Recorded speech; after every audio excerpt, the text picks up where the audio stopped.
Add and even component సిగ్నల్స్లో problems చూసుకుందాం. First problem వచ్చేసి X of tea equal to cos T plus sine tea plus cos tea into sine T అనేది ఇచ్చిండోడు signal. ఇప్పుడు మనము X of minus T find out చేద్దాం.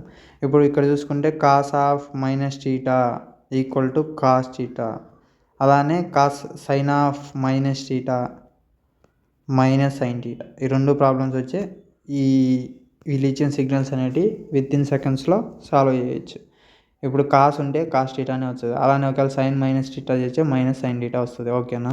ఇప్పుడు ఇక్కడ చూసుకుంటే x of minus t equal to cos t minus sine t minus cos t sine t, ఎందుకంటే ఇక్కడ సైన్లో పెడితే అప్పుడు ఏమైంది మైనస్ అయింది కాబట్టి మైనస్ సైన్ టీ, అలానే ఇక్కడ సైన్లో పెట్టేస్తే అప్పుడు minus cos tea into sine t అయిపోయింది. ఇప్పుడు క్లియర్గా అర్థమైపోయింది. ఇప్పుడు ఈవెన్ అంటే చూడండి ఫార్ములా, ఈవెన్ సిగ్నల్కి ఫార్ములా ఈ x e of tea equal to x of t plus x of minus t by 2, అలానే ఎక్సాడ్ ఆఫ్ టీ వచ్చేసి X of t minus x of minus t by 2. ఇది ఫార్ములా అయితే first ఇది substitute చేద్దాం.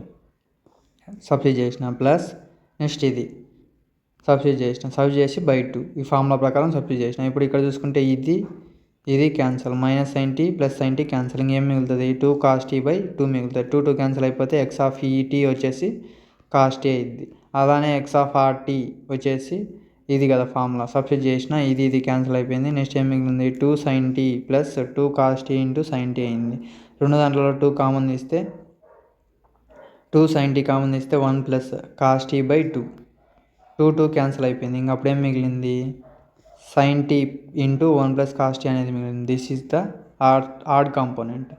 This is about this problems. Next దీంతోనే B question చూసుకుందాం. Discuss about Dirichlet's condition for the Fourier series. ఇప్పుడు దాని యొక్క కండిషన్ చూసుకుందాం. ఫోరియర్ సిరీస్లో ఇదంతా ఏమవసరం లేదు, ఇదంతా ఇప్పుడు దాని యొక్క పాయింట్ చూసుకుందాం. The function or signal x of t must be single valued function.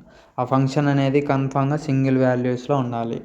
Next the function or signal x of t must have finite number of maximum or minimum over one time period. ఒక time పీరియడ్లో అది minimum అయినా కావచ్చు maximum అయినా కావచ్చు, కానీ finite. ఇప్పుడు ఇక్కడ చూసుకుంటే ఇది సిగ్నల్, ఈ సిగ్నల్ హైలో ఉన్నప్పుడు అది మ్యాక్సిమం, అదే కింద ఉన్నప్పుడు మినిమం. ఇది వచ్చేసి time interval. Next the function or signal x of t finite number of discontinuous over one time period. One time పీరియడ్లో ఆ సిగ్నల్ అనేది డిస్కంటిన్యూస్ అయింది. ఇప్పుడు కిందికి వచ్చింది, ఇక్కడ పైకి వచ్చింది, ఇక్కడ కిందికి ఇలా పైకి డిస్కంటిన్యూస్ అయితే దాన్నే డిరిచ్లెట్స్ కండిషన్ అంటాము. నెక్స్ట్ ఇక్కడ ఏంది ఫోర్త్ పాయింట్ వచ్చేసి for function or signal x of t absolute integral over one time పీరియడ్లో దాని యొక్క ఇంటర్వెల్స్ వచ్చి 0 to t ఇలా ఉంటే లెస్ దాన్ ఇన్ఫినిటీ ఉంటే దాన్నే డిరిచ్లెట్స్ కండిషన్ అంటాము. This is about this question. Thank you. Please like and subscribe my channel. Thank you.